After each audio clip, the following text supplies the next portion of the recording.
Hello everyone, welcome to UPSC Journey. I am Kirti Shokeen and today we are doing this session to do a comprehensive analysis for the Hindu newspaper for May 30th, 2026. Now in this session we are going to cover important topics for prelims, some editorial analysis for mains, and of course we'll cover the key concepts relevant for your UPSC preparation. You can download all these notes from our Telegram channel and can also visit our website for a complete look of UPSC preparation, the link of which is given in the description. Now we have curated this session specially with perspective of UPSC preparation so that it can directly help you in your UPSC exam. So make sure that you stay till the end. Now let us start with the first important topic of the day, that is the 8 lion cubs, those 8 lion cubs who died from suspected Babesia infection. Now you can see that there is a new infection. There are 3 important things in this article that needs to be covered from your UPSC perspective, especially from your prelims perspective. First one is lions. It is the favorite topic of UPSC CSE. Second one is the infection. And third one is Gujarat, therefore the location. So it is important from science and tech point of view as well as environment. We will be covering all these topics. Now let us see what is the article talking about. So first of all, the news is about 8 lion cubs who died this week due to an infection known as Babesia infection. And where it happened? It happened in Gir Somnath and Amreli district, Gujarat. Therefore, Gir National Park also is important for your UPSC prelims. Now, Forest Department intensified disease control measures. Therefore, these can be asked in mains.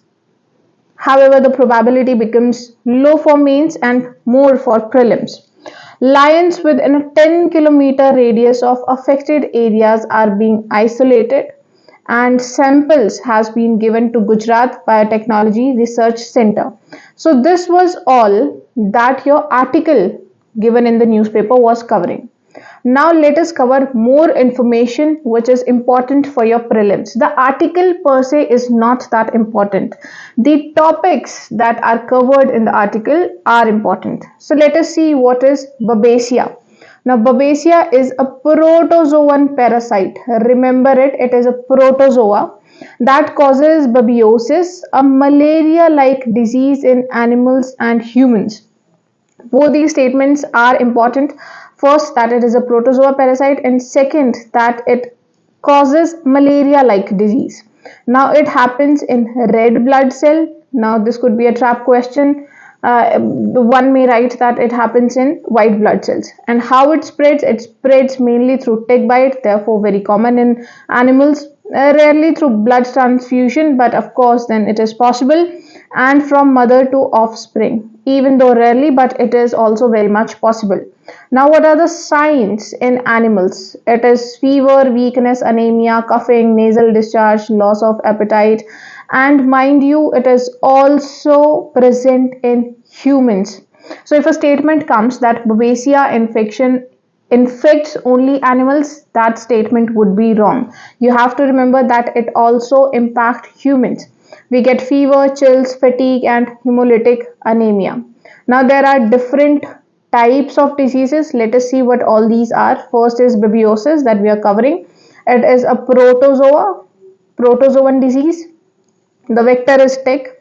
Another disease in animals is Lyme disease. It is a bacteria, Borrelia bacteria, again by tick. All these diseases are spread by ticks only. Then we have Rocky Mountain spotted fever, Cayesanor forest disease. These are, you have to remember this table. This table is very, very important. Virus, this is again Crimean Congo hemorrhagic fever caused by virus. Now remember that tick is an arthropod vector going one layer deep. UPSC CSE may ask questions about tick as well. Not all tick-borne diseases are viral, as we have covered. They can be bacterial, they can be protozoan as well. And you have to remember that tick is an arthropod vector. Now, this could also be a question. We have had such questions earlier. Now, let us jump about Asiatic lions. This is a very important topic and apparently very favorite topic of UPSC. There are around 900 Asiatic lions currently. Population spread across Gir and adjoining district. This is the only national park where we get to see Asiatic lions. It is an endemic subspecies of lion. Small geographic range makes them vulnerable to disease outbreaks. Conservation and disease surveillance are crucial for long-term survival. Now, let us see Asiatic lion and its status. First of all, its status, again, very important for you to remember. Its status is endangered. Inside it comes under Appendix 1. The family is Felidae, even though that's not important, but do keep in mind the scientific name, that is Panthera leopersica. Wildlife Protection Act, important, under Schedule 1. Now let us cover Gir National Park and Wildlife Sanctuary. It is located in Gujarat. It became sanctuary in 1965 and national park in 1975. So first of all, it was a wildlife sanctuary, then it became national park. Major rivers are Hiran, Shitrungi, Dishtadi, Shingoda. Now these can also be given in one statement. Prelims is becoming very factual. So you need to have some idea. If you cannot remember all the names, but you still need to have some idea about all these things. What are the major rivers? What are the important species that we get to find in Gir National Park? Leopard, striped hyena, chinkara. We have had questions on chinkara and nilgai earlier, even on leopards in 2023.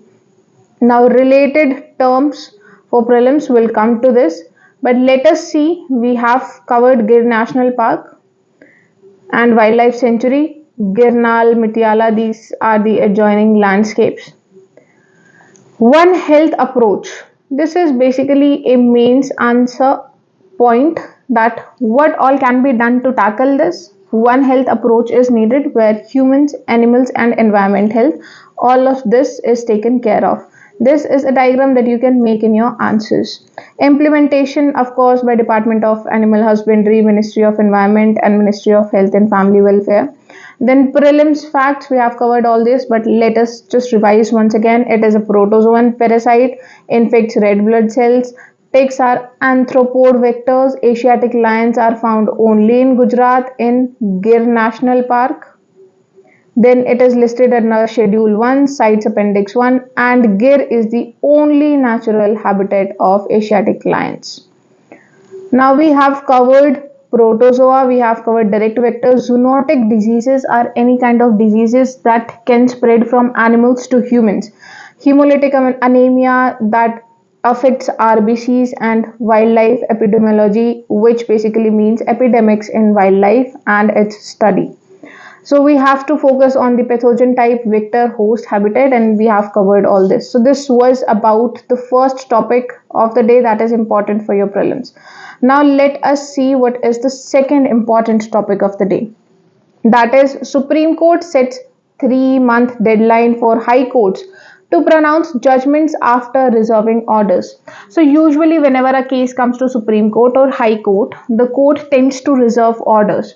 Say the hearing has been completed and Supreme Court or High Court says that will announce the result after and will need some time for contemplation. But it happens so that these cases get extended for a longer period of time, and we may not know how many months or years it may take for a court to give its reserved judgment. This is exactly why Supreme Court has told High Court and other courts, of course, because there is a table of precedences, that High Courts and other courts have to give their reserved judgments within 3 months. Now let us see what all important articles we have to cover for prelims from this statement. First, you have to remember that SC has set 3-month deadline for High Courts to give pronounced judgment. This could be a direct statement. Now let us see what has happened or what is the context. Supreme Court set a 3-month deadline for High Courts. The decision was given in a judgment led by Chief Justice Suryakant. Then SC issued binding guidelines on timelines and procedure. Therefore, the guideline that has been given, the time limit 3 months has been given, is binding. You have to remember this as well. Then a 3-month countdown will begin from the date judgment is reserved. Say if the judgment is reserved on May 30th, then 3 months will be counted from May 30th. Now let us see what are the key directions given by Supreme Court. No specific timeline existed earlier, but now it is 3 months. Convention is that judiciary ought to pronounce judgment within a reasonable time, 2 to 6 months. For some cases it may take 2 months, for some cases it may extend up to 6 months. Now the timeline has been reduced to 3 months. You can give judgments before 3 months, but the maximum time limit is 3 months now.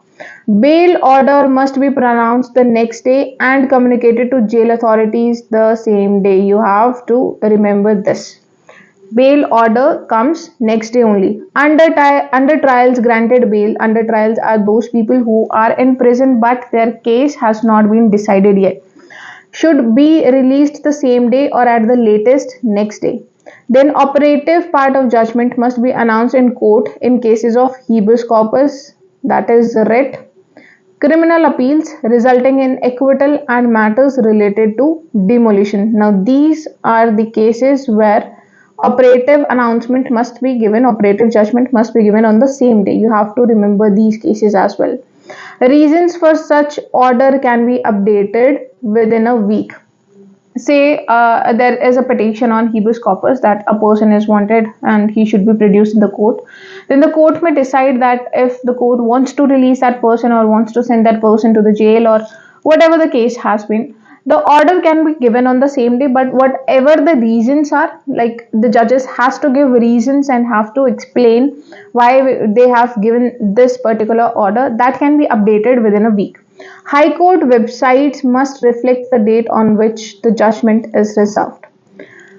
Now, why it matters? Because it will ensure timely justice, will reduce pendency, brings uniformity and accountability across the country because different high courts, different states work differently, protects personal liberty in bail and criminal matters, and of course promotes transparency. Now, what are the important articles that we need to see from this particular article?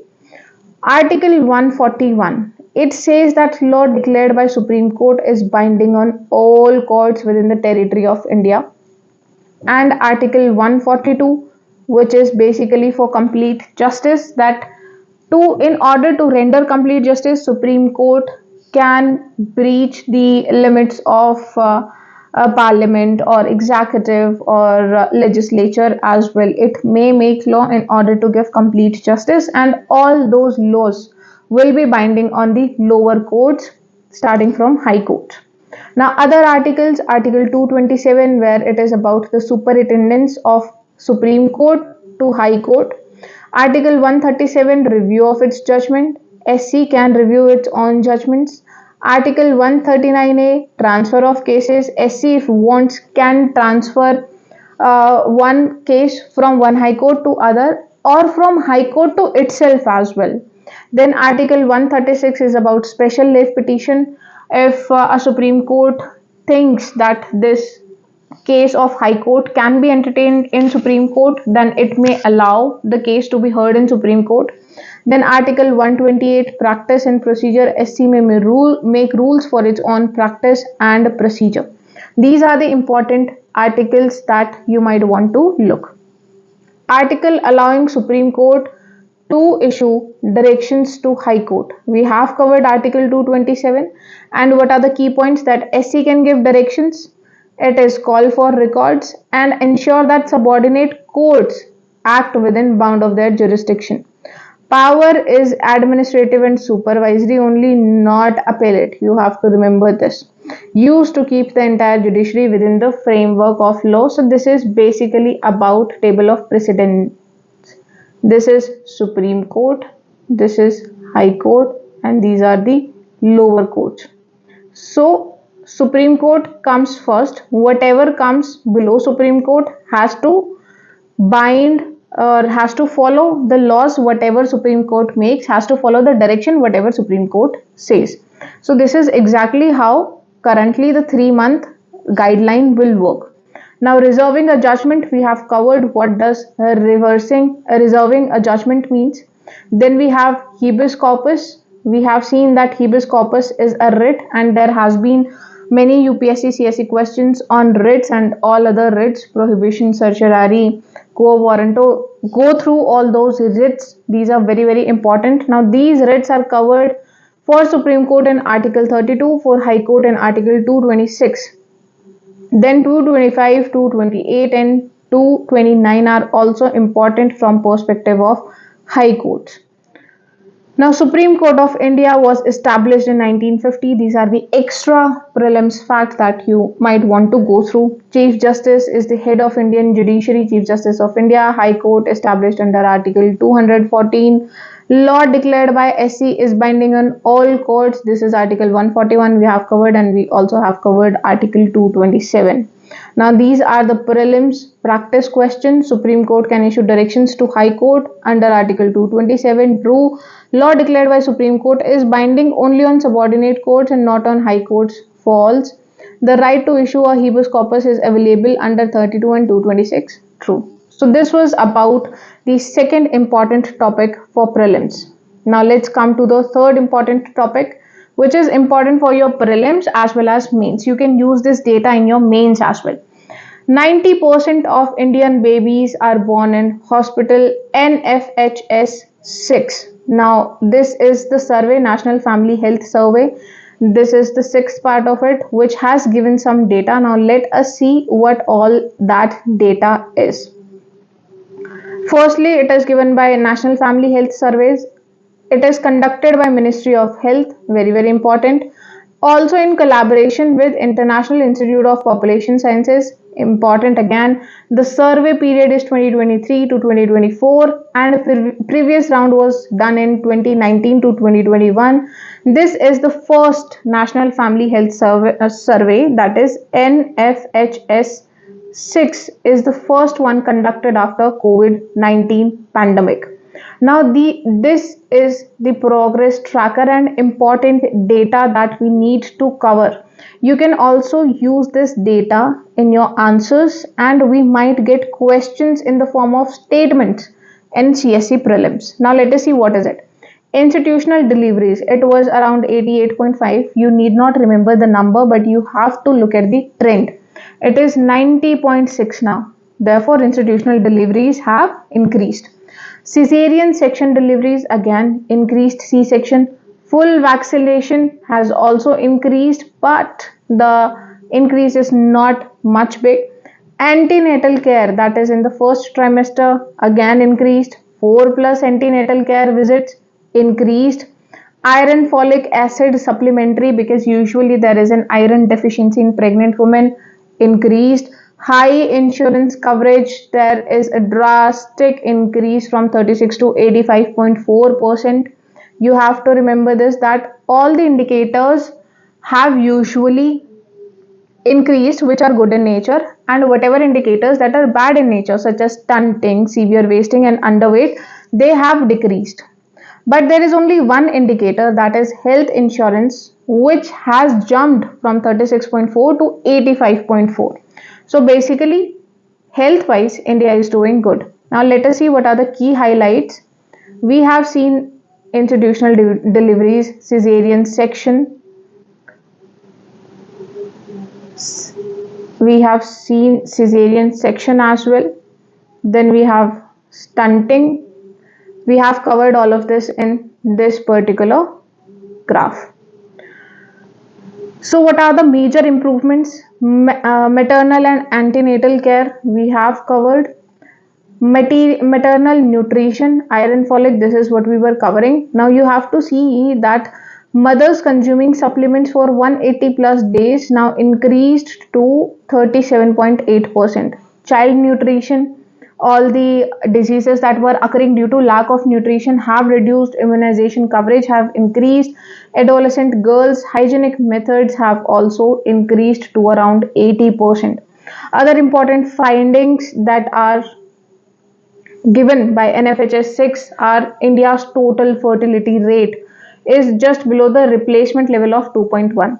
Now, this can also be a statement in prelims. What is the replacement rate? It is basically the number of people that you need to replace the first generation. Say there is a mother and a father, then you'll need two kids to replace their mother and father. This is known as the replacement rate.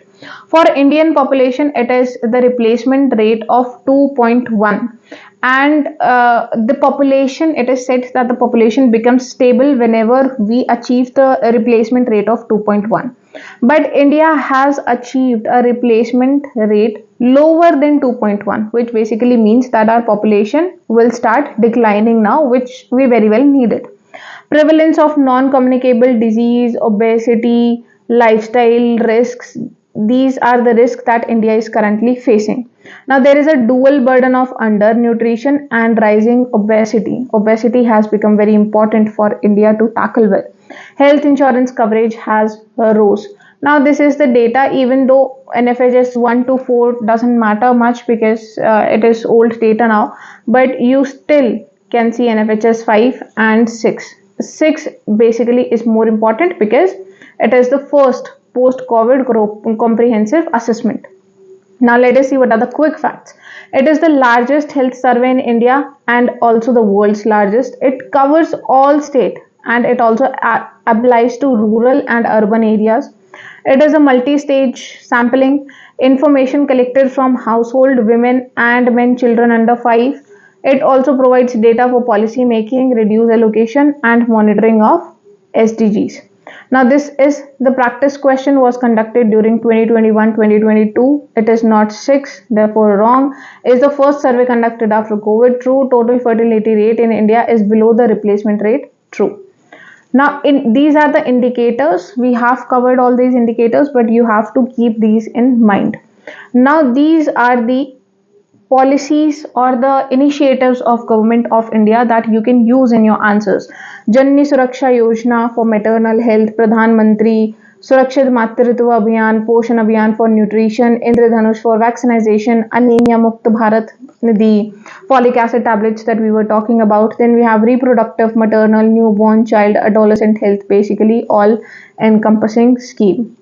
About NFHS, it was first launched in 1992. We have covered the Ministry of Health provides data, helps track progress of health program and SDGs.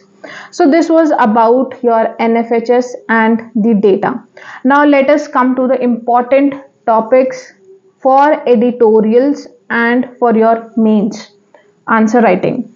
RBI data shows why government is concerned about dollars flowing out. We have covered that dollars have been recently flowing out of India, which can lead to balance of payment crisis or at least an imbalance, and we'll see why government is now concerned about it. So what are the key highlights? We have a balance of payment deficit. Now, what is balance of payment? We have an account known as balance of payment in which we have capital and we have current account. Now, in these accounts, we have goods and services. So it becomes balance of goods and balance of services. And when these both are combined, then it becomes balance of payment. Now let us see. Balance of payment deficit is $30.8 billion. You might want to have an idea of this figure for prelims. Total outflows exceeded inflows 6 times over previous year. Now what are the outflow?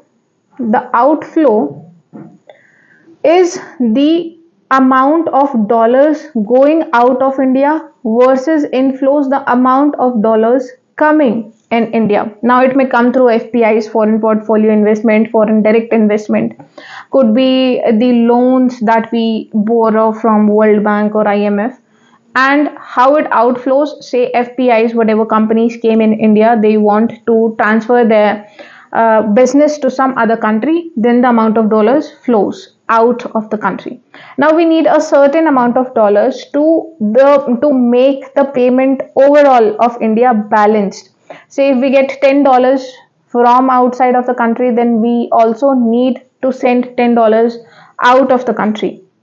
Or if we are sending $10 out of the country, we also should get those $10 from the world in our country or in our domestic territory. But now it is not happening, so we have a balance of payment deficit. Deficit has widened sharply. Remember this term in 2025 and 6 due to surge in net foreign investment outflows. This is what we were talking about.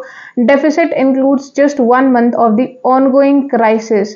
Now this is concerning. Why? Because it has been a high deficit. Government is already worried about it, and the deficit that we are counting is only 1 month deficit of the conflict happening in West Asia. Whatever we have calculated is 1 month deficit only. Now rest of the deficit has to come yet, has to be calculated yet. Now we'll see that again we'll have the widened deficit whenever we'll count that. The outflow of dollars has exceeded inflows by an increasing amount. Now you see this negative graph shows that there has been a deficit, and this deficit is also increasing. Firstly, we had till 2023 we had surplus of dollars. Now there is a deficit of dollars in India, and this deficit is also increasing. That is what you need to remember, and this is as per RBI annual report 2025.